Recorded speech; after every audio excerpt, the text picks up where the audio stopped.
Halo semuanya. Pernah kepikiran nggak sih, kenapa ya kita bangun pas terang, terus tidur pas gelap? Atau kenapa ulang tahun itu selalu datangnya setahun sekali?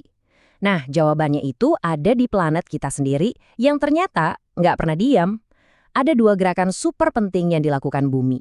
Dan hari ini kita bakal kupas tuntas gimana dua gerakan ini ngatur hidup kita semua. Yuk kita mulai? Oke, yang pertama kita bahas gerakan yang paling kita rasain dampaknya setiap hari. Gerakan inilah yang nentuin kapan kita berangkat sekolah, kapan kita kerja, dan kapan waktunya kita buat istirahat. Pertanyaan ini kayaknya simpel banget ya. Tiap pagi kita lihat matahari terbit, sorenya tenggelam. Tapi ada rahasia besar di baliknya. Jadi gini, sebenarnya bukan matahari yang jalan-jalan ngelilingin kita. Justru kita yang ada di bumi inilah yang nonstop berputar. Nah, gerakan ini namanya rotasi. Cara paling gampang buat ngebayanginnya tuh kayak gasing raksasa. Bumi kita ini muter terus di porosnya yang nggak kelihatan. Mirip banget kayak gasing yang lagi muter kenceng. Dan putaran ini, wah teratur banget. Butuh waktu sekitar 24 jam buat bumi menyelesaikan satu putaran penuh. Nah, itulah kenapa satu hari itu lamanya 24 jam. Presisi banget kan? Jadi akibat utama dari rotasi ini ada tiga nih. Pertama, ya jelas adanya siang dan malam. Pas bagian bumi kita kena sinar matahari, jadilah siang. Pas ngebelakangin, ya jadi malam. Kedua, ini yang bikin seolah-olah matahari itu gerak dari timur ke barat. Padahal kan kita yang muter. Dan ketiga, ini juga yang bikin ada perbedaan waktu.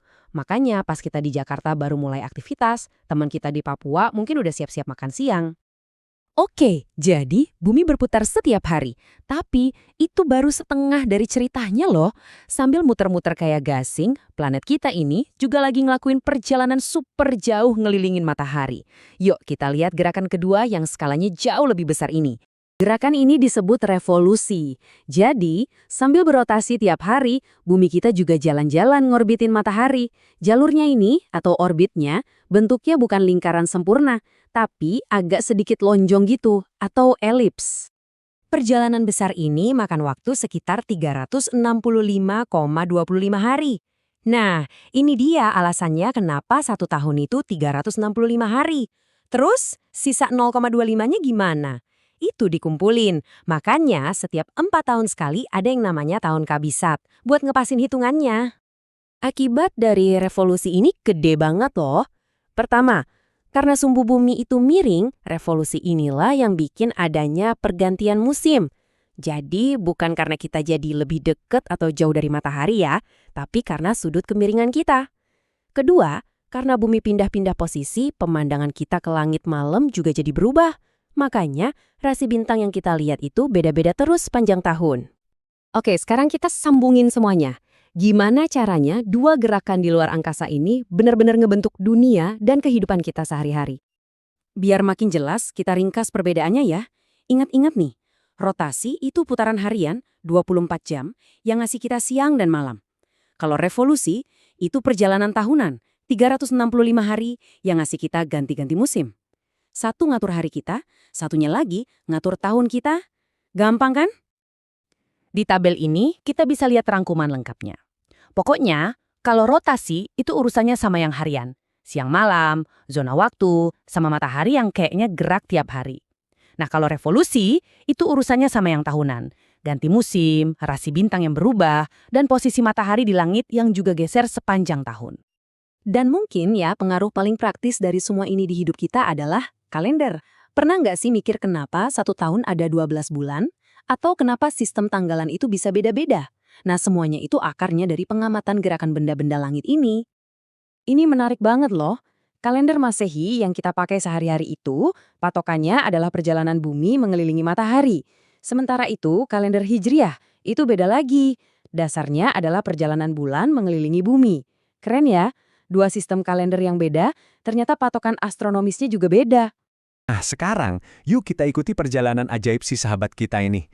Dia itu nggak pernah berhenti bergerak, dan perjalanannya inilah yang jadi kunci dari semua keajaibannya. Perjalanan ini butuh waktu sekitar 28 hari.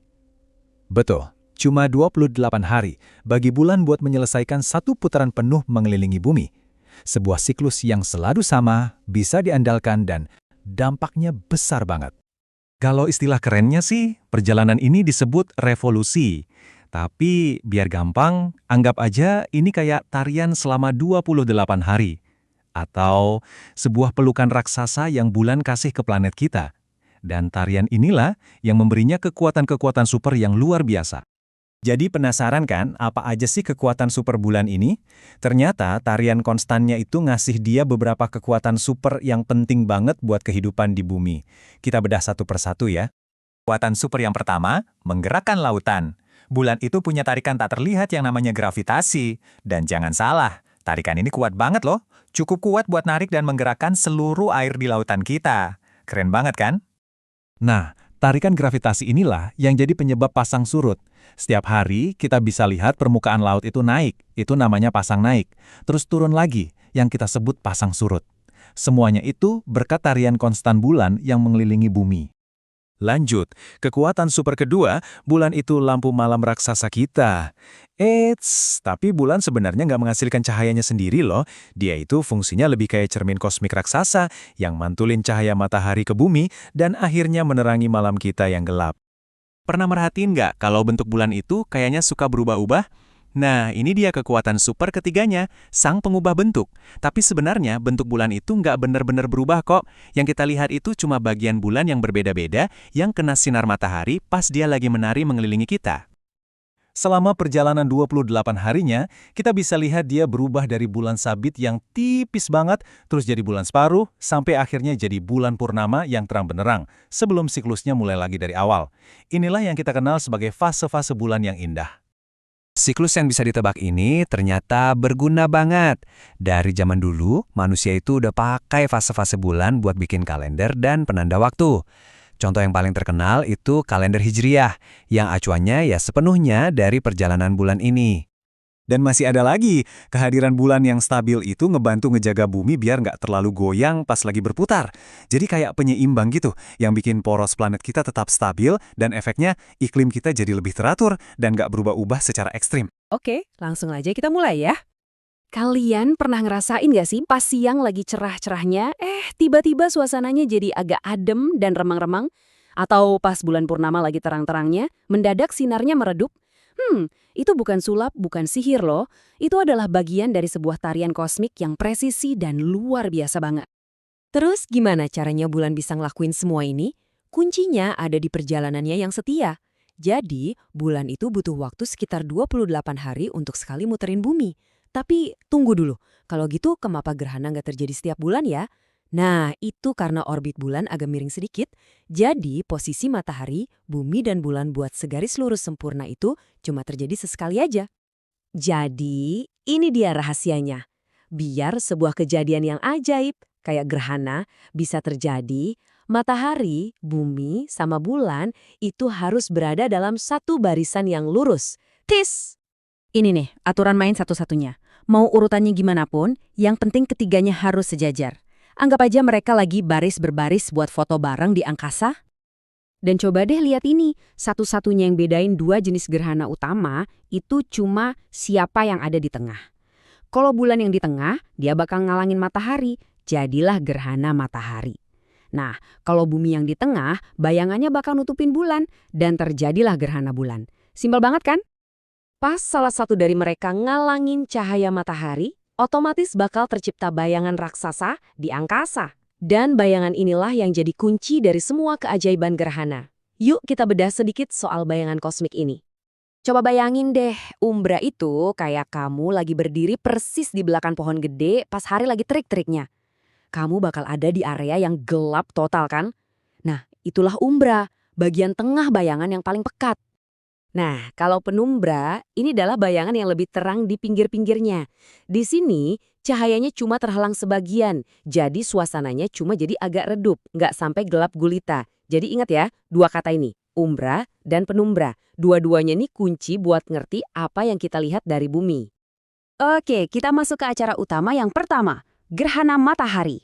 Ini adalah momen langka di mana bulan yang ukurannya jauh lebih kecil bisa jadi pusat perhatian dan seolah-olah menyembunyikan matahari yang raksasa. Dan ini semua bisa terjadi karena sebuah kebetulan kosmik yang luar biasa. Matahari itu 400 kali lebih besar dari bulan, tapi jaraknya juga 400 kali lebih jauh. Pas banget. Gara-gara kebetulan soal ukuran dan jarak yang pas banget itulah, pas bulan lewat persis di antara matahari dan bumi, dari sudut pandang kita, dia bisa menutupi piringan matahari dengan sempurna, dan bayangannya pun jatuh ke permukaan bumi. Apa yang bakal kita lihat di bumi itu tergantung banget sama bagian mana dari bayangan bulan yang ngelewatin lokasi kita. Kalau kamu kebetulan ada di jalur umbranya, kamu bakal lihat gerhana total yang spektakuler. Bayangan umbrah ini kecil banget dan geraknya cepat, makanya gerhana total itu langka banget di satu lokasi. Kalau kamu cuma kena penumbranya, kamu cuma bakal lihat gerhana sebagian. Dan kadang posisi bulan itu lagi agak jauhan dikit, jadi dia nggak bisa nutupin matahari sepenuhnya. Nah, ini yang menciptakan fenomena indah yang disebut cincin api. Oke, sekarang kita putar balik situasinya. Gantian nih bumi yang pamer kekuatan bayangannya. Jadi, dalam gerhana bulan, planet kita sendiri yang jadi penyebab gelapnya. Susunannya kebalik sekarang. Matahari tetap bersinar, tapi kali ini bumi yang lewat di antara matahari dan bulan purnama. Karena bayangan bumi itu jauh lebih besar daripada bayangan bulan, gerhana bulan bisa dilihat oleh siapa aja yang ada di sisi malam bumi. Makanya, kita jadi lebih sering bisa nonton gerhana bulan ketimbang gerhana matahari total. Sama kayak gerhana matahari, apa yang kita lihat itu tergantung bulan lewat di bagian bayangan bumi yang mana. Kalau bulan lewat di umbrah, kita bakal dapat gerhana bulan total. Nah, pas momen inilah kadang-kadang bulan warnanya bisa berubah jadi kemerahan atau oranye. Keren banget kan? Ini terjadi karena cahaya matahari itu dibiaskan sama atmosfer bumi, dan cuma cahaya merah yang berhasil lolos sampai ke bulan. Kalau cuma sebagian bulan yang masuk umbrah, itu namanya gerhana sebagian.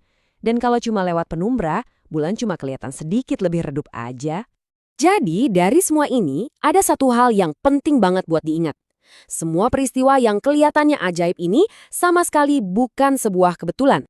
Poin kuncinya adalah semua ini ngikutin aturan main alam semesta yang super rapi.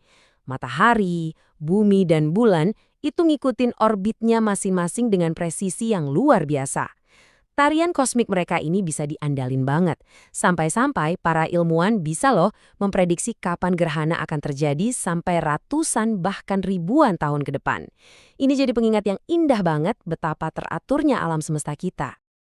Jadi nanti kalau kalian lagi lihat ke langit malam, coba deh inget tarian agung yang gak pernah berhenti di atas sana. Siapa tahu kalian bakal jadi saksi mata babak selanjutnya dari permainan petok umpet kosmik ini.